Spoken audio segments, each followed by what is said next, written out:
habang habang kami nagluluto ng ng langka, ngangain na naman sila ng mangga.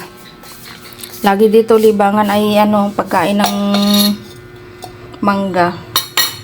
Yun lagi ng prutas na kinakain tuwing tanghali o hanggang hapon. Yan ang libangang kainin. Libangang kainin ay mangga. Wala na ibang kainin eh. Silang magpipinsan. Yan ang kanilang banding kapag ka magkukwentuhan sa labas o iipon-ipon. Yan, sila ng mangga, mangangain habang kwentuhan.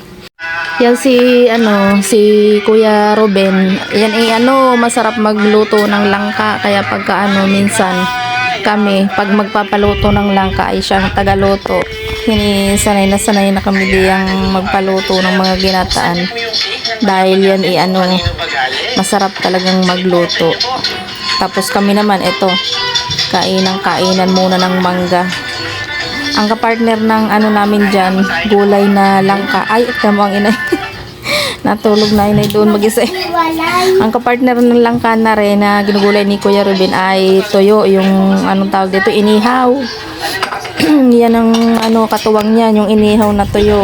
Yan. Ang sarap ng aming kainan diyan.